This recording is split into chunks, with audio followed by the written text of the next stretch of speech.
I'm Haze Hartwig. This is Bamboo, Vancouver's property management and investment podcast.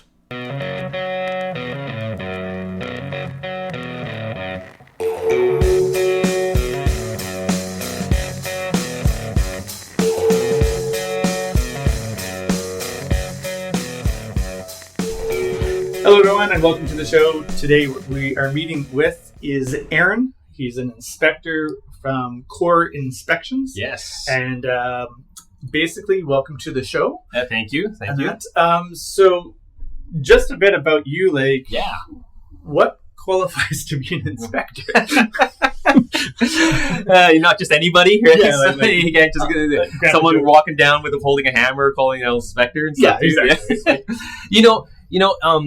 Inspectors right now they go through an education process and stuff too. There are courses that are offered. We are licensed through Consumer Protection, and that came into effect in 2009. And I joke about the guy walking down the street with a hammer calling himself an inspector, but before 2009, you could literally do that, right? Yeah. You could anyone could do it. And such too as well. So the government came in and put in licensing requirements and such too. And so right now, as it stands, is you have to go through an educational process. It's about 150 hours or so of coursework and such too. Okay. And then there's this sort of a practicum sort of type thing where you have to have 50 hours worth of training with another inspector, and that involves shadowing, involves going with them to inspections and such too as well.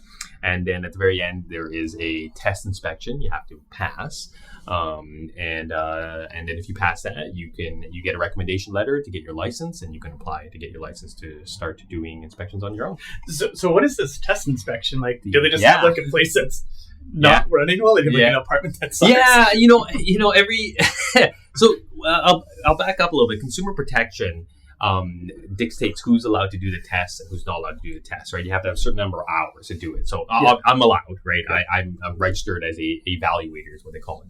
And so for me, and I don't know how everyone else does it, but for me, I find a house. I don't do it on a live inspection because it's very inconvenient with clients that have someone who's doing a test come through. Absolutely. But I find a house. I arrange a house to get done, and then I get the person, the one who has to take the test, go through the house, and they're obligated to generate a report and deliver that to me. That's part one. Part two, they're also obligated to explain to me verbally of their thoughts on the house and what's going to be on the report. And I do that just because inspections, yes, reports are very important. But to me, it's also that sort of be able to communicate the information about the house to a client, to a buyer. And I think that's a very important feature. So I actually test them on both parts, right, and see how they're actually able to do that, right? So and speaking of testing, I mean, you teach courses at the board, yeah. So right now I'm involved with the Vancouver Real Estate Board. I am facilitating one of their courses. I spent maybe a year developing it, actually quite a time, and it's for realtors, obviously, right? But this course is really just to kind of tell them a little bit about our industry and how we operate, so there's an understanding on how inspections gets generated, what the expectation is from our side of things and such too. And I think that's very important. Oh, absolutely. To let people know this is how we work. I mean, we're not superhuman, right? There are limitations on what we can do and such, right? Yeah, absolutely. I mean, I just know that from doing sales for well over 10 years and all that. Like every once in a while, you come with some of the inspectors, especially when what's that show? Homes on Homes. Oh, Homes on Homes. Holy crap! And there's a couple inspectors. It's like, dude, you do not need to blow up the home kitchen. No, you can't. I use the Homes on Homes example in my coursework and stuff too. And then it's great to bring light to our industry. I'm all for that. Yeah. But it is a show at the end of the day. Like we can't sledgehammer away and look at this and stuff. It doesn't work that way and stuff too, right? Yeah. It's funny, we're dating ourselves because Home in the Homes is probably like a 15-year-old show now or something like that, right? One of the other programs that we've done on the podcast, I actually mentioned Bob Villa. I'm like, holy crap. Oh my God. Yes. I just dated myself. Yeah, I know. Now when I say Homes on Homes, when I talk about them in the coursework, I'm like, yeah, this show out there that doesn't run anymore, but it used to be there. Everyone still seems to know what I mean, right? Yeah, for sure, right? Quick question though about your past. Like, what did you do before inspections? Like, why? Yeah. How did you end up here? How did I end up here? Yeah, I know. Honestly, everyone thinks inspectors, they all become inspectors because they were like super in construction before and they were doing this and they were building houses, and that's true to some part, right? Yeah. But the reality is many aren't, right? I mean, I actually was in finance before I came inspections. Yeah, I know. Not many people know, right? So I have actually a background in business because I was actually in finance for businesses and such too. Okay. And I, me being involved in that, I wanted to do something on my own and did the coursework and this is here I am, right? So unfortunately, I know I'm not the engineer background. I always tell people like, the people that have a background in like engineering, they probably go into engineering. They don't become our industry, right? Yeah, it's kind of like saying a plumber, what did you do before plumbing? No one was a plumber before they became a plumber, right? Yeah. They were something else, right? So yeah. And like realtors were like, I swear, like 50% on the bartenders. Bartender, yeah, actually, myself included. Oh, were you a bartender? I didn't know that. So, bartenders or some sort of like service industry, right? Yeah. But it makes sense, right? It's like a transferable skill of some sort, right? Being able to talk to people and honestly, sometimes dealing with certain clients, it's kind of like dealing with a drunk. Yeah, well, agreed, right? You know what I find makes the best inspectors is people who were in some sort of industry before that involved a lot of communication, right? Yeah. Because just like our industry, like it is, there's a technicality to it for sure, right? But you have to relay that information to someone who wants to hear it, right? And that's all about communication, right? Yeah. You have to be relayed very technical information. And those that were in that industry that had like communication, dealing with the public, I find make the best inspectors, right? So yeah, I mean, it's one of those things like if you have the information but you can't convey it to somebody, or you convey it badly, the information is useless. Yeah, it's useless. It's useless, exactly, right? And we're all about communicating what's going on with the house anyway. Yeah, absolutely. So I mean, leading through, obviously there's many reasons, but what would you just say some of the top reasons for why to use an inspector? Why to use an inspector? Well, it's funny enough, I've been asked this question by clients too. Yeah. And I always tell people, you don't know what you don't know, right? Mm-hmm. Like, I mean, the whole point of an inspection is to find out, is this place what we expect it to be, right? Yeah. I mean, we're going in and there are places I've gone through and there's nothing wrong, and that's ideally actually what we want, right? That's exactly what we want. I mean, no one wants, go in there into a house, find, and tell me something that's really bad. Like, you're not going to buy a house in that case, right? So to me, like, it's really just about trying to, hey, is this exactly what we expect? Is there something there that we didn't expect that we need to be aware of, right? And I feel like that's the whole point of inspections, right? Yeah. So for in that case, it doesn't matter if it's a new house, a 100-year-old house, brand new constructions no one lived in. You want to know, is this place exactly what we expect it to be? Right? Yeah, absolutely. It's interesting too, like with using inspectors, I always explain to my clients when they're purchasing that the inspector doesn't have a horse in the race. So whether you buy this or not, the inspector doesn't care. And that's why you should use an inspector. Well, yeah, exactly. Okay. Third-party service, right? Yeah. I mean, we as an industry, at least, I like to say majority of us operate with a high level of integrity and stuff too, right? So I mean, we, at the same time, you don't want an inspector, like, I've seen them, some come out there grandstand, right? Mm-hmm. They come out there and they just want to, I don't know, they want to show how much they know or something like that too. And that's always kind of a difficult position to be in. Yeah. Absolutely. But in general, you're right. I mean, we're here to communicate the issue. We're not here to, we're not buying the place ourselves, right? So we just want people to go in with eyes open. Yeah, right? Absolutely. Now, for a typical inspection, how long would you estimate they usually take? Like, obviously, I know a two-floor house is going to be a lot quicker than a one-bedroom apartment. Yes. But, like, typically, a ballpark for, say, like a run-in-the-mill 3 or 4 bedroom house to a 2-bedroom apartment. Two-bedroom apartment. Yeah, they're very different, right? I mean, a 2-bedroom apartment, I usually schedule about an hour and a half for the inspection. Mm-hmm. Sometimes I'll be off. Sometimes it'll take 2 hours. Sometimes it'll take less, depending on the condition of the place. Yeah. What actually makes really determines how long an inspection is going to take is how much is wrong and how much we have to write down. Fair enough. And because, we can look at something and it'd be okay and we can tell it's okay, but now we have to record that information because we have to present that information later on in the form of a report, right? Yeah, that makes sense. So as a result, a house can take up to 3 hours to 4 hours, right? Depending, right? And that's not necessarily including recap with the client, because I like to recap what the property is going to be like with the client at the end anyway, and explain what's going to be in the report. It gives a ample amount of time to answer questions. Yeah, how long does it take to get from finishing an inspection to getting a report? How long does that usually take? I'd say most in the industry will give you 24 hours. I personally do it the same day, right? Yeah. Like I will make sure it comes out in the evening, just because these things are sometimes on some very tight time frames, right? So you're telling me, and so we want to make sure, but I'd say it's reasonable to expect 24 hours, right? Okay. Especially with nowadays, everyone has electronic reports, everyone has online pictures and stuff too. It's very easy to do. Yeah. And a lot of times, law inspectors are essentially creating the report on the spot there. That's what takes some amount of time. But if anything longer than that, I would be a little bit wary. Right? Mm-hmm. So. Average cost for an inspection, would you say? And does it range between? There must be a difference between the apartment and the house. Yeah, there is, and we're going through a nice period of inflation right now, so the costs are everywhere, right? I can tell you what I charge, and generally, the industry for most condos will charge anywhere between $400 to $500, right? Somewhere between there for condos. Houses, generally around $650 plus, depending on the size. So your average 2,200 square foot house should be around $650 to $700, somewhere in that range, right? So which is a pretty good investment considering if you're going to be dropping over $1 million. I'd like to know what I'm buying. Yeah, that's one of my convincing factors I like to say is if you're going to put a chunk of money down, right? You make sure it's exactly what you think it is, right? So absolutely. So right. Yeah. So now you mentioned actually about new builds and all that. Yeah. Now a lot of people don't use inspectors on a new build because they think it's brand new. Yeah. What would be some good reasons to use one on a new build? Oh man, there's lots, right? I'm going to plug my Instagram if everyone wants to go to my Instagram, inspector.aaron. Yeah, we'll have it in the description. Yeah, just because the reason I say it is because I have posted on there some of the reasons why you get inspections on new builds.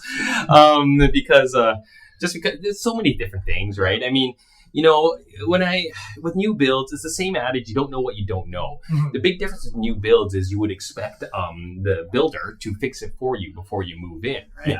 Yeah. But you have to know, builders aren't typically, I find, there's not a knock against builders, but they don't have time or the patience to go through the property and determine what they need to fix. It's really on the onus of whoever's buying it. Yeah, so buyer beware. Yeah, buyer beware, right?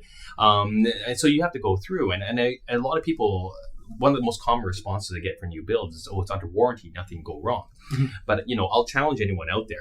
If you ever tried to claim something against warranty, it's horrendous, right? It's a terrible process. And it is much easier to get things fixed before you move in. Mm-hmm. The second thing with new builds, a lot of people don't realize is say we're, you're at a house or even a condo tower or something like that. And you've discovered something, 6 months later that is, is claimable under warranty. So the builder should fix it, right? Yeah. They still may not get to it for another 6 months because their entire construction team has gone off to another project. Yeah, right? Fair enough. Right? If you, before you move in, typically the construction team is still there on that project. So if you need something fixed, they can get it fixed right there. Yeah. Otherwise, sometimes it's 6-8 month delay, right? Or more, depending on where that construction team is, right? So I really encourage people to get inspections at the time, so to be able to get that construction team to fix those warrantable items while they can. Yeah, that absolutely makes sense. That being said as well, it sort of ties into it a little bit, but when somebody's looking at a place, whether it be new or old, what are a couple of major red flags that somebody should be like, oh, hell no, don't even need to bring an inspector for this, just go. Oh, boy, right? It is a little bit different with old and newer places. Right? One of the things is, as inspectors, we do profile places a lot in terms of age, right? Yeah. An older place will have so many different things that could potentially go wrong compared to a newer place. So I'll split it a little bit, right? Yeah. But I will say, red flags are things like, obvious damage, right? I also like to tell people, if a place looks bad, it probably is bad, right? Like, you know, because there's so many places I've gone into and people are like, oh, it looks really bad in here. I better get an inspector. And I'm going in and I'm like, well, it looks bad to me too. It probably is bad, right? So, we may not be able to see everything how bad it is. But yeah, it can look bad, right? So too, with new builds, red flags for that type of stuff. I'm a little different. I feel like everyone out in the industry with that type of stuff, right? To me, for new builds, and people ask me all the questions all the time, like what's a good builder, what's a bad builder, what's a good new build, right? And I tell people, it's actually not the building that I look at; it's actually the builder themselves. Because to me, it doesn't matter what's going on in the building, right? Like you can have 100 deficiencies in it and stuff too. But the question is, will the builder fix it, right? Yeah. And to me, like a good building is a builder that's going to fix the mistakes that they've made, right? Where a bad building is a builder that typically pushes back a lot and they'll put up a lot of resistance. Yeah. And the reason I look at it that way is because, you're going to have to deal with in a new building. You're going to have to deal with this builder for probably at least 5+ years, right? Yeah, and it's the warranty. Exactly, right? And if they're pushing back on everything, now you're pretty much arguing for any fix you have to do, right? Yeah. And that's the hard part, right? Where a good building is builder come along and says, yeah, I'll fix that, and they'll fix even stuff that's not even necessarily covered under warranty, but they'll fix it because it's performing good service. And stuff too, absolutely. Right? And with exceptions, right? There are obviously errors that get done, but you have to understand it's very hard to build a building with completely free of deficiencies. It just doesn't happen. I hate to say it, right? So, and I like to acknowledge that, right? But now, will the builders fix it, right? So, yeah, absolutely. We won't go naming names so that we don't get in any trouble. Oh no, we won't name any names. Buildings usually have lawyers right? too. So yeah, no names are named, right? But I will say this: like some of the builders out there that may have a poor reputation, I don't have a problem with it because they actually go out and they fix everything they need to fix, right? Yeah. And stuff too, and that's good. And then some of the good builders have a good reputation. They push back a lot, right? So, and it's like, well, now it's really hard. It's very frustrating as a purchaser to go in there and everything you get told, like, oh no, that's not covered, right? It's very difficult. Right? Yeah, for sure, right? So, with the deficiencies and stuff, I'm sure you've done a lot of inspections. What is some of the weirdest things you've seen? Oh man, someone told me once I should write a book about this stuff, right? So I don't know. So I've been doing this for 13 years, right? Going on 14 years now, right? Some of the weirdest things I've seen, right? I could tell about some of the weirdest moments that's happened to me and stuff too, right? Like, so yeah, share the weird, why not, right? So weirdness, right? So I remember early on in my career. This is a famous story I like to tell people. Early on in my career, I pulled up to this townhouse, right? And I pulled up and I'm waiting my truck and there's a police car sits parked up beside the townhouse, and I was like, oh, that's super weird. Right? So I get out, and then sure enough, these two officers get out of the car with me and approach me, and I was like, what's going on, right? I'm by myself, right? So what's going on? And the officers say, okay, so we're here to escort you through the property. And I'm like, why is that? And they said, it's because the tenant inside threatened to harm anyone that came in. And wow, okay. And the landlord thought it was credible enough to call us here, right? So we're going to escort you. So sure enough, I'm like, well, thank you for coming. I would like this. And so sure enough, we knocked on the door and the tenant answered the door. The police officers knocked on the door and the tenant answered the door. And she didn't look that threatening, but sure enough, I had a police escort through the entire inspection, following me around to make sure I didn't get harmed. It was surreal. I could imagine that. Yeah, a little bit surreal, right? So it's funny with the weird stories because I speak with numerous inspectors or whatever, and one of them was telling us about a new build that it happened actually in New West quite a few years ago. It was down on Jameson. Okay, yeah. And the builders, I guess whoever's doing the plumbing there, had actually reversed the water and the toilets. Yes, was filling up with hot water. Yeah, I had that happen to me at one build too, actually, over in Vancouver. Actually, sure enough, and it's funny enough how I found it was I was walking by. One of the things I do is infrared scans at the end of the property. We use thermal cameras. Right? Yeah, and I was walking by and I happened to walk by the toilet with my thermal camera, and I'm like, wow, that toilet's really yellow for some reason, right? why is that? And sure enough, they had plumbed hot water into that toilet, right? Brand new built too. Right. Yeah. I remember I telling my clients, like, I don't know how they're going to fix this. Right. Yeah. But you can't do that. Right. So yeah. Not to mention, I mean, imagine the bills would be high because you're like perpetually using liters and liters and liters of hot water. The bills would be high. I don't know how sanitary warm water is on the toilet. Yeah. With the bacteria growth and stuff too. Right.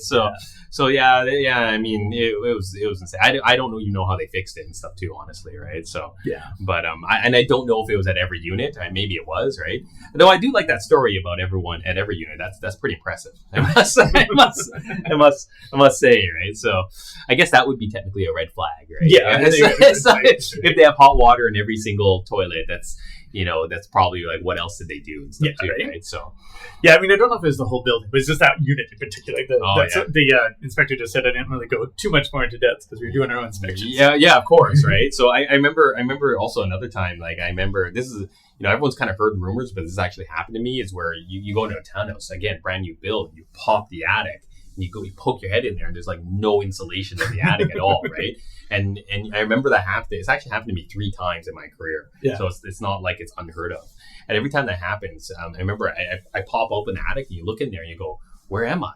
You really start to doubt reality for a minute. Like all your professional knowledge just goes out the window all of a sudden, because you start looking and going, am I really in the attic? And then you look down, you're like, no, I'm really in the attic. Is there another floor above me? Like things that you start to question things that just don't make sense, but you question it because you just can't believe what you're seeing, right? The quantum realm. Yeah, exactly. And sure enough, you're like, no, they really didn't put insulation in this attic, right? So yeah, and it's crazy, right? So well, it's actually a good segue actually, because you're talking about using the thermal imaging in that. Yeah. What other equipment do you use, and should it, maybe even at a bare minimum, so people when they're selecting their inspector, what should they be showing up with? Not just a hammer and a flashlight. Not just hammer and a flashlight. I heard rumors a guy used to show up with a hard hat. That's pretty good. But honestly, like inspections, like thermal cameras are becoming pretty commonplace in our industry lately. I think, if you scroll back, like maybe not even that long ago, 7-8 years ago and stuff too, they were considered like a premium item. Inspectors would charge extra to use it and stuff too, right? I never did, and I don't believe in that. Now I think it's like pretty much the norm. Yeah. So I'd say, but there are inspectors out there that operate without thermal cameras, and they're very good at what they do. Yeah. There's no actual like industry standards, more like an accepted standard that's kind of come along now, if that makes any sense. But other than that, our tools are pretty simple. I think moisture meters are probably one of the most common ones, right? Yeah. Just because, all realtors are know about that. They sit in the living room and hear that beep. Like, no, like the beep of death. Yeah. so it's like we're doing negotiating. Yeah. But it's funny you hear the beep, right? This, I try to educate my clients on how moisture meters operate. Like if you hear that beep, it doesn't necessarily mean it's moisture. I mean, all the fancy tools we have, it's nothing of it is perfect. Like it can be very fooled. Just like infrared cameras, like if there's a, say above us in this room here, there's a water leak, but that water was the exact same temperature as this room, we would never see it with infrared cameras, right? Yeah. Same with moisture meters. The problem with moisture meters, they work by technology, by bouncing signals off behind the material and such too, right? But there's a lot of things that bounce that signal, right? Like certain types of waterproofing will do it, right? So if you're scanning a bathtub and they have like certain types of waterproofing or thick tile, even like very thick ceramic, that's enough to bounce signal, and then you can get a false reading, right? Yeah, so you sort of use both, I guess, thermal imaging and that, or like. Well, you kind of have to use experience, honestly, right? Because thermal imaging won't work on tile because you'll just see the reflection of yourself, right? So and it doesn't help. So you kind of, a lot of times when I get readings, you scan for moisture, and you pick up something, and you have to kind of look at the condition of the tile, and you have to see like, okay, what am I looking at here? Does this tile look like a leaker, basically, or does it look pretty good? Like, like failing caulking and exactly, right? And sometimes things are obvious, right? You look, and it makes you look a little bit closer, and you'll see like hairline cracks in the grout, and you're like, okay, now that makes sense. Yeah. But there's a fair number of tile you scan, and you're like, okay, I'm getting readings, but there's nothing here, right? And so it's very difficult. It puts a client in a very difficult position. Puts us in a very difficult position, because what do you do? Yeah, is it or is it not? Right? Yeah, and you I'm very hesitant to say go bust open some tile and take a look, right? Because you could very well do that, and you look and you do that and you look at it and go, Aaron's wrong. There's no leak, but you've busted open a tile anyway. Yeah, plus I imagine that the seller, before it's purchased, would be a little bit upset if you suddenly well, bust it when they take possession. Right? so there could be nothing there. Now I could be wrong about the fact that there's a meter. So I tell a lot of new inspectors, don't be 100% reliant on your moisture meter. Mm-hmm. It's not as simple as just scan, boom, moisture, there's moisture, yay, and then that's it, right? No, you got to really read the situation. It also doesn't mean there's not necessarily moisture, but you have to be able to give the right advice. Like if the tile is good, it's it hasn't debonded from the backer at all and stuff too, then you could probably get away with just trying to repair some of the more vulnerable points. So caulking, grout, those are all going to be areas. And then, unless you see more signs, in theory, it could be water leaking from somewhere else, right? Yeah. But you need more than that, right? You need more than just a beep of a moisture meter to figure that out, right? And For stuff sure. too. And it's a very difficult position to be in, right? Yeah. So yeah. Are a lot of, I noticed that there's more inspectors now using drones because more buildings don't want you on the roof. Yeah, I have a drone. I have to be very careful how I use it. There are rules with drones, right? And not every... I mean, the thing with drones is they're very good at what they do, but they don't replicate walking on a roof. Mm-hmm. They just walk.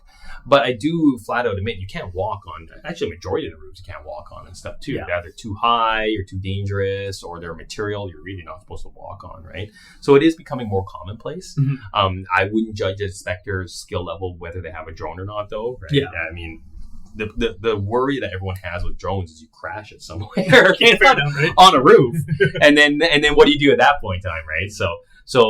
But yeah, I think the way that drones are going to work, they're probably going to become more commonplace. Yeah. I like to use the joke that I've been doing this for 13 years and I haven't fallen off a roof yet. So my time is probably due. Yeah. So I would like drones more because I honestly don't feel like falling off a roof. Right. That's I just don't want to do it. Right? So yeah, I mean, I guess the other things too, and coming into the roofs and that is that with strata buildings, mm-hmm. most of them have a depreciation report. Yes. Now you go through that, as I'm assuming. I do. I try to go through the depreciation report. I try to go through the minutes and I pick out inspector-related items. I usually don't go through things like noise complaints. They don't apply to me or move-in fees or anything like that too. Yeah. Right. So.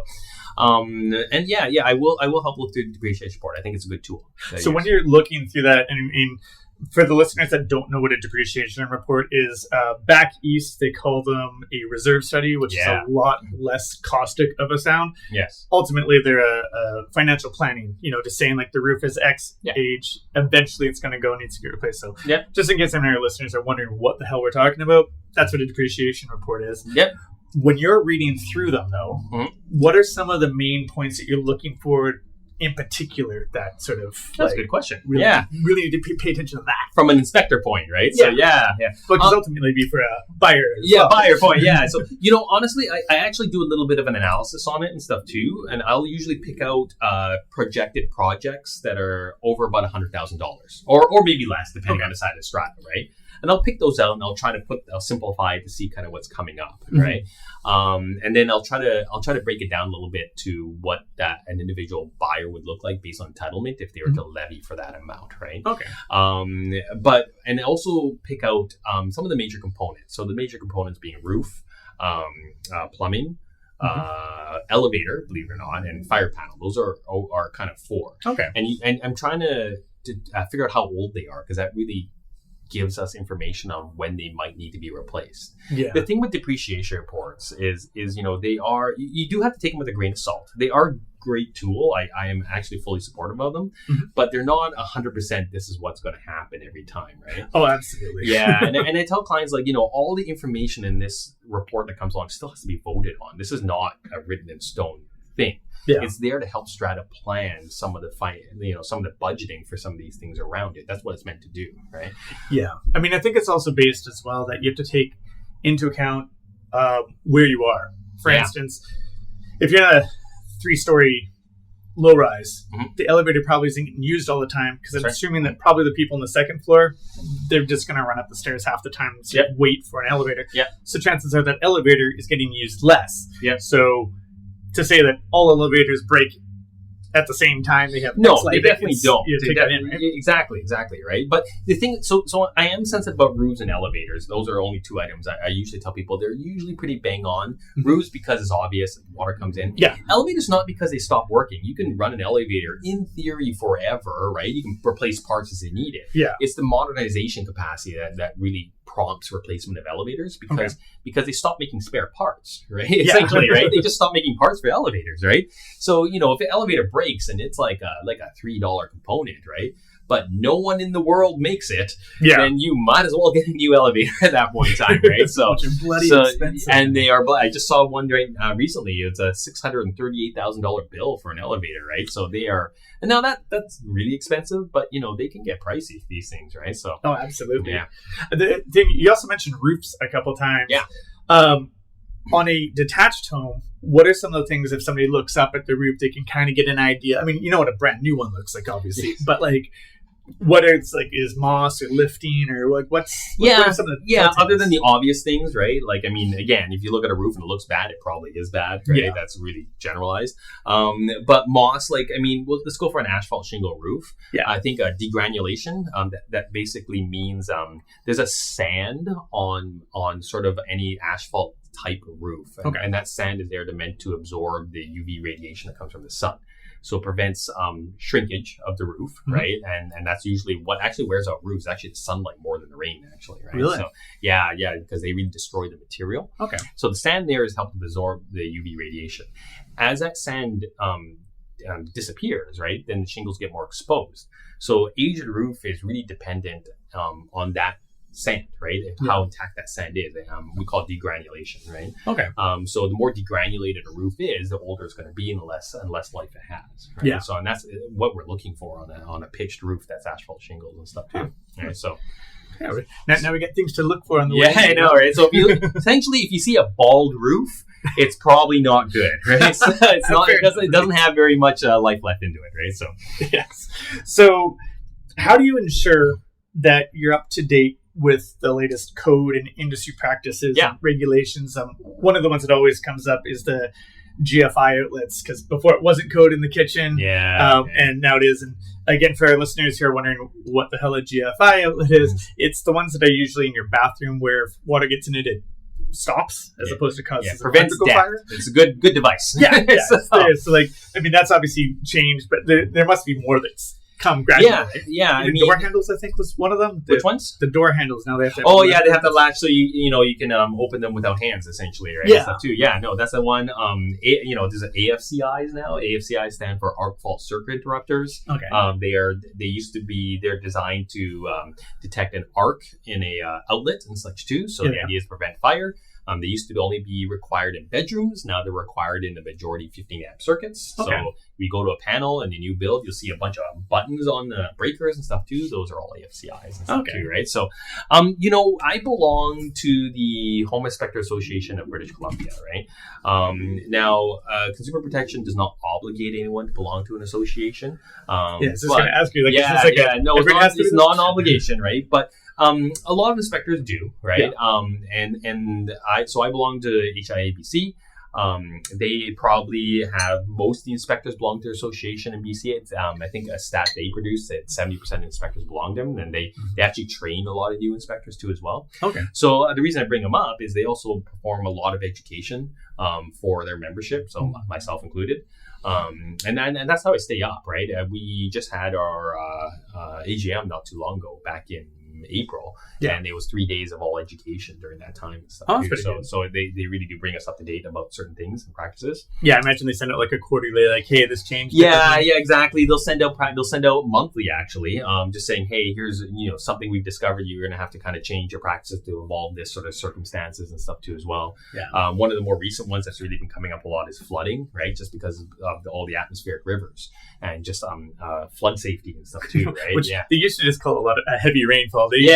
I know. Coming up with fancy terms for everything: heat domes, atmospheric rivers, right? Yeah. But it changes everything, right? Like AC is a very popular thing now because of all the heat domes and stuff too, right? So now it's mandatory for all the new builds too. Exactly, right? But and I think that's a good thing. But all the original builds that say you have a townhouse with all electric baseboard. It has no ductwork, right? So how are you going to install an air conditioner, right? You're limited to mini split systems or something. Yeah. And you're not, it's a 4-bedroom townhouse and plus a living space. You're going to have 6, it gets tough, right? So, and expensive. And expensive. Yeah. I've heard quotes, 45,000, 50,000 install AC and stuff too, right? And I'm just like, oh my God. so yeah, I mean, it is, but it's a common question I get asked, right? Some things I've incorporated into asking my clients now is like, when I go to see a place, like, are you planning on putting an AC in? Yeah. Because you have to understand what you're going to have to go through to do it, right? And it can be important. Right? Yeah, I mean, I guess these HVAC guys are going excellent. Oh yeah, it's funny. I was talking to a HVAC guy, and he was saying, "Man, there's so many HVAC guys coming on. They all used to be plumbers, and they're all becoming HVAC people now, right? Because everyone wants to cash in on installing ACs, right?" So, yeah, I mean, that makes sense. I mean, so I guess if anyone's trying to figure out what trade to hop into, AC, yeah, I mean, ACs, that one. Yeah, and I do get the feeling that the rules around how you're going to install AC is going to change too as well, just because it's such a ACs have to be in certain positions, but at the same time, a tower, we're looking at a tower right here. How are you going to install AC in that unless you start strapping it to the side of the building? Yeah, right. Too. I don't know. Right? Which you never know. Yeah. So I feel like the rules will eventually have to change with that and stuff too. So yeah, for sure. With different buildings, we've talked about older buildings and newer buildings. What are some of the particular challenges between inspecting the both? I mean, obviously, if you go to back in knob and tube wiring, that's a huge problem. Yeah. But what are some of the major challenges between an older building and a newer building? Yeah. I think an older building, there's just so much more history to it, and that's what creates a challenge. Because, a newer building, it's very easy to ask what happened in the past that created this stain, this circumstance, and stuff too, right? And someone will know because the building's only like 5-7 years old or something like that too. Yeah. Maybe even the owner there, or at least the owner before them. They would have knowledge from the owner before them. Yeah. With older buildings, you're talking about 100, 120 years of history. And I end up telling a lot of people, like, here's the circumstance. There's a big stain here. This could have happened anywhere from 5 years ago to 40 years ago, and we still is yellow. We don't know, and one of the challenges of our industry is the stuff we don't know.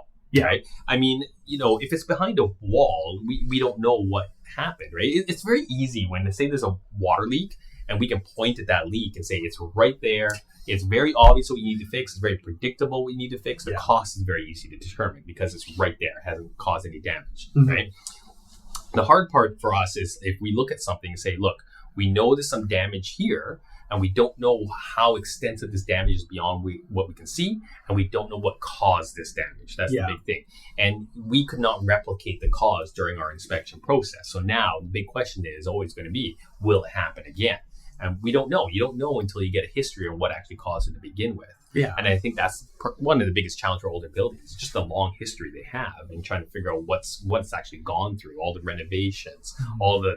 I always say, like, older building, people ask me what's the common thing that comes up with older buildings a lot. It's electrical problems, because over 100 years, people have rewired this, rewired that, put this here, and now it's all like this, turn on this switch and the light, 5 rooms down turns on or something like that, right? These weird things start happening, right? Yeah, so, especially, I guess, with the ones we've noticed is the grow-ops that have reclaimed back from it.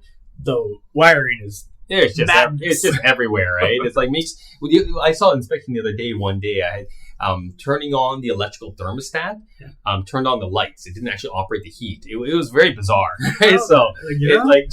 I can't even fathom how that even happens, right? But you would turn on the electric thermostat for the baseboard, and instead of the heat turning on, the lights would turn on. Yeah, I guess somebody didn't listen to the 10 crack commandments, man. Yeah, get higher on your own supply. Yeah. Oh boy, yeah.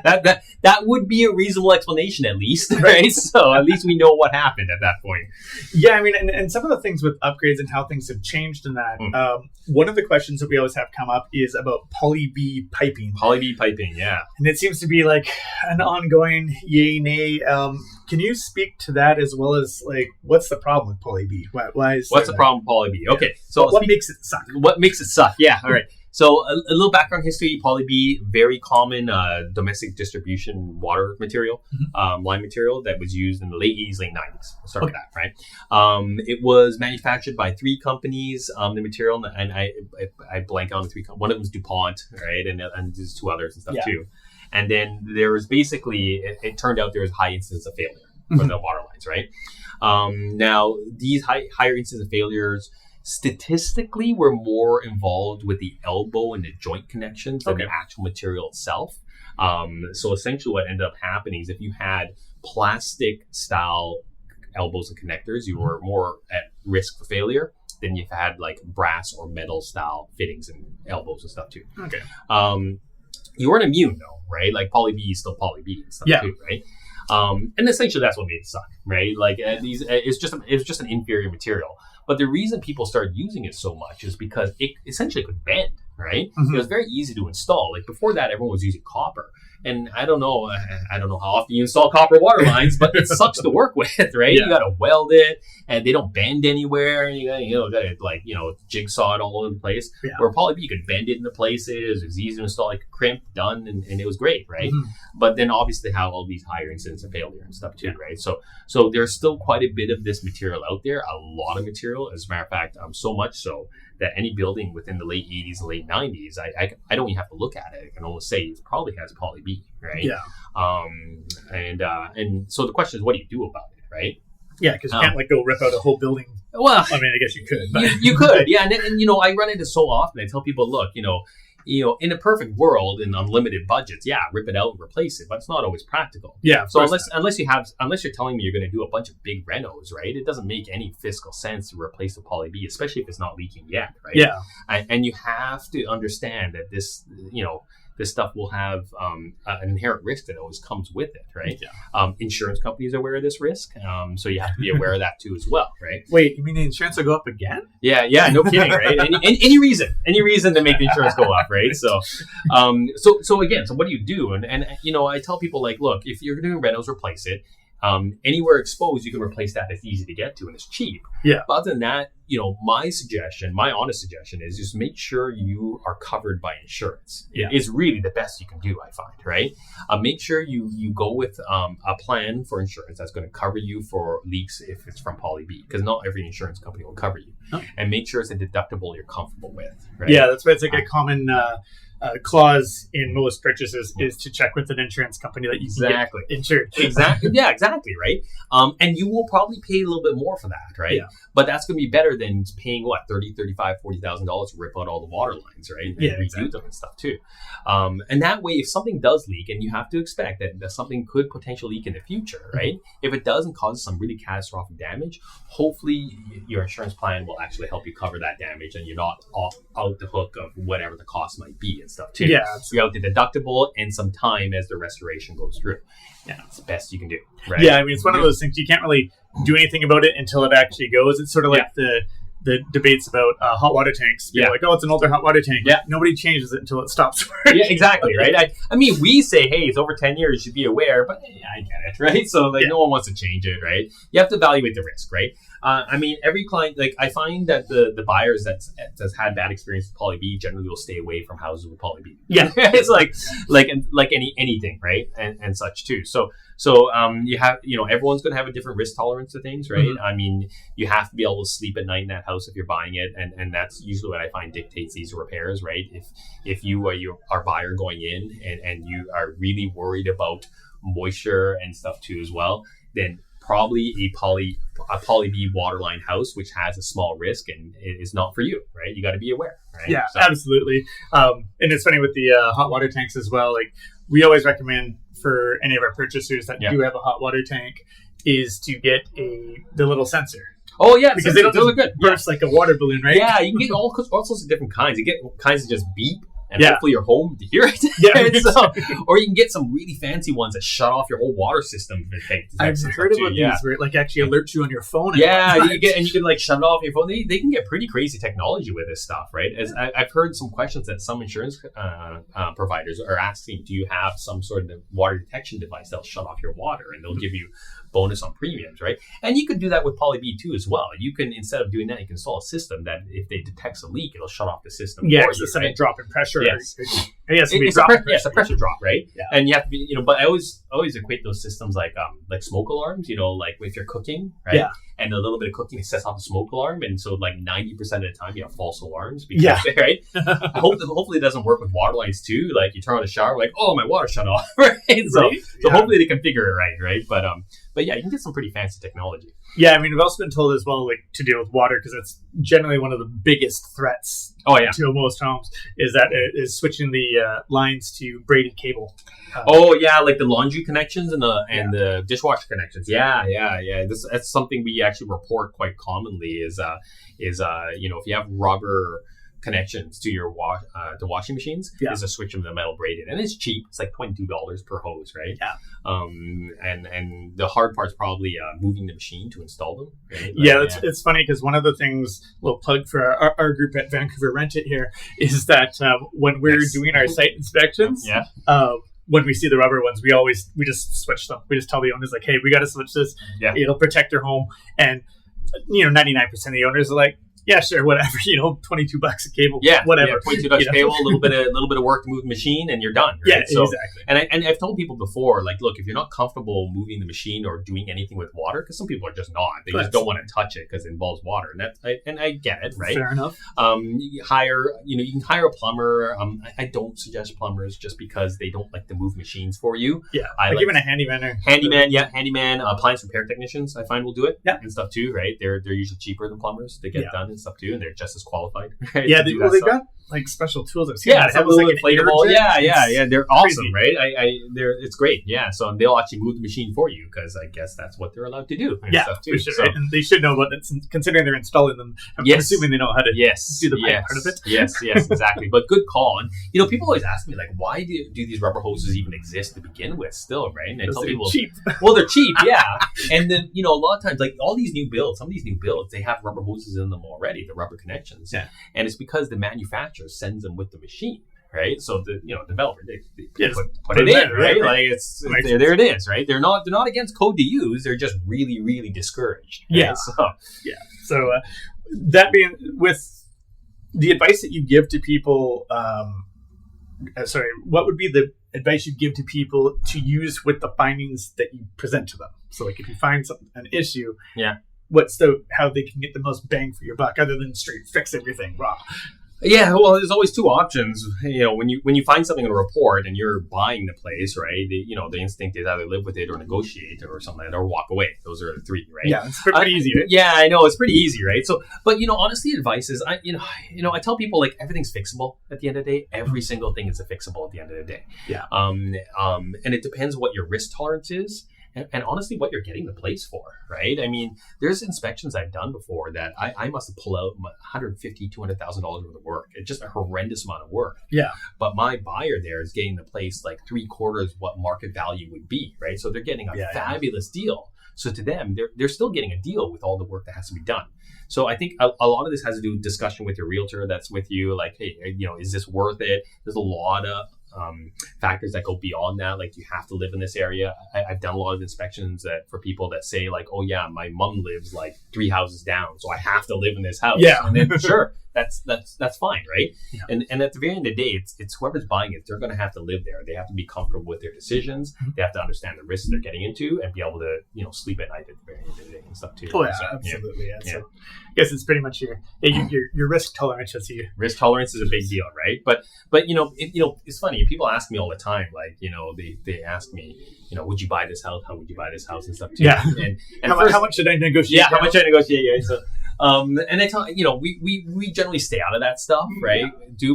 But I tell people the same answer to tell everyone, and I tell people, like, me personally, I would buy any house for the right price. It could be on fire, and I would still consider it for the right price, right? Yeah. Because it does play a lot of factors into it, right? What the price you're getting at and stuff too. Yeah. So when people are trying to pick an inspector, what would be some good questions to do for interviewing an inspector because there's heaps of them, sort of like everyone should interview their realtors and their property man, like everybody. Questions. What do you ask them? Right. So I get it. Right. So interview your. I know simple questions. That to me, it's how long you've been doing this is a good. That really dictates experience. And I'm not saying that new inspectors are bad, but you want to know what you're getting. What tools do you use is very important. I feel right. But it doesn't matter if a drone, right? Drone, except drone, right? So, but what tools you, can you do you belong to an association? Do you belong to HIBC? Mm-hmm. I'm pretty supportive of our association. I think the inspectors generally, the quality of inspectors that come out of the association are better than not. Right. So, I'm not saying there's bad inspectors out there that don't belong to it, but there are some that are better and stuff too that belong to the association and stuff too as well, right? I know some people have used Google before and stuff too and things, right? I don't know, Google. Google review is okay. I'd rather really just talk to people about what the inspector is going to be like, right? Yeah. But experience, I think you want to kind of get into experience. Yeah, for sure. I mean, I guess the Google reviews, but you have to take those with a grain of salt too. Take them with a grain of salt. Oh yes, I've seen many people buy reviews, unfortunately, right? I hate to say, and it's unfortunate that Google has such a sway over choices and stuff too, right? But they're getting actually better at finding the fake ones now. They are getting better. They are getting better, right? But it's still tough. Still tough, right? Absolutely. So, and the thing is, it's funny because there's actually reports about when realtors are bad. It's nuts. You can actually. Maybe we're going to get one soon too. Everyone's going to get come down. Yeah, I know. I've seen websites like rate my doctor, rate my dentist, rate my teacher. Rate my landlord, right? Yeah. So yeah. But honestly, inspectors, you can ask all the questions in the world, but calling them and just having a conversation with them about their experience, and you get it's just like choosing a realtor. You got to, these are the people that are going to have to communicate what's going on with you. You want someone who's going to communicate well. You want someone who's experienced, and you can do that through just conversation, a phone conversation. Absolutely, yeah. You got when you're putting together your team, you got to make sure that everyone works along with each other and all that. Yeah. And that you mentioned realtors in that. Now, some realtors show up for the inspection and are there, and some don't. Yep. Do you carry either way? Is there a benefit to it? I don't even know if there's a rule to it, tell you the truth, right? So, but no, I don't. I've done inspections where no one's there, and no one's there when I'm done, and no one ever shows up. Yeah. And I've done inspections where I've had families of 16 people following me around and stuff too, and they all want to ask me questions at the same time and stuff too, right? So, but for realtors, I mean. I think every realtor is going to be a little bit different on how they want to handle their client, right? Yeah. Some realtors are very big on showing up, and that's cool too. I definitely don't mind. Some realtors are a little bit more, I don't know if they're busy. Usually people are busy, right? They don't necessarily feel the need to show up, so they don't, and that's cool too, right? I'll call people and explain things if I need to. At the very end of the day and stuff. Yeah, I personally like to show up. Yeah, sure. Especially if I'm the listing agent. Simply for the fact that inspectors for some reason speak really loudly, which is nice. So what? When they're giving their report, I just quietly sit and like, oh, okay. Yep. Okay, and it helps for negotiations later because then I'll have they said the whole kitchen's wrecked. They're like, no, they said the fridge doesn't work. That's it. That's probably a smart idea. I mean, I tell people look, if you want privacy, you have to ask people to leave. I can't control my volume of my voice. Right? I'm going to speak how I'm going to speak, right? Yeah. I can't. I'm not a super spy. I was not trained to be a super spy, so unfortunately, I speak the way I speak and stuff too. I know. I think it's a good idea to show up, right? Especially if you want to, verify the material, because there are incidents. I'm not saying this happens all the time, but there are incidents where people will say this is what happened, and that's not what I said, right? Yeah, and stuff too. And so it's you do want to do best by your client and stuff too. So I think it's a good behavior to show up. Sure, absolutely. Yeah, you got to show up to do your work. Yeah, exactly. Yeah. I honestly think it's a good idea for realtors generally to show up. I mean, you want to be there and see the information and stuff too, right? But everyone has a different way of doing things and stuff. Plus, you can learn some stuff. So never hurts to learn things. I hope. Right? So I hope. Right? Great. Well, we're running low on time here. Is there anything else that you'd want to add before we tick off for the? I just say people out there really consider inspections for every single property. I know there are different circumstances out there where people have said, I don't feel like I need an inspection, and I get it. Everyone wants to save money and stuff too, especially the way things are working nowadays. But especially when you're buying a property, you never know what you don't know and stuff too. And Yeah. I always hate hearing about situations where people come in, they say, I have all these problems and I didn't get an inspection, and then they want me to go in there, and I'm pulling out all this information for them, and you can just see their faces droop and stuff too from it and stuff too. And I hate that. I hate being in that circumstance. Yeah. So I really, really encourage people to get inspections out there, get them done before you buy. Even if the situation says it kind of dictates that you may not necessarily have a subject removal time for inspection, you can still get inspections before you make an offer. The pre-inspections. I really do encourage it. I hate anyone getting in trouble with these things. Right? Yeah, absolutely. So if anyone's trying to find you, we'll have all your information in the description, of course, but how can they find you for an inspection? Easiest way is you can go to my website, www.corepropertyinspections.ca, or you can give me a call. Again, my name is Aaron Borsch. My phone number is 604-880-0818. Excellent. Well, thank you very much for coming on the show. Yeah, thank you. And thank you, everyone. If you've listened this far, we really appreciate you tuning in. If you found anything useful, please be sure to follow us so you can be up to date with all the newest episodes. We'll be back in a couple of weeks with all of the latest stats and the goings-ons in the Vancouver property management and investment areas of our fair city here. So thanks for tuning in.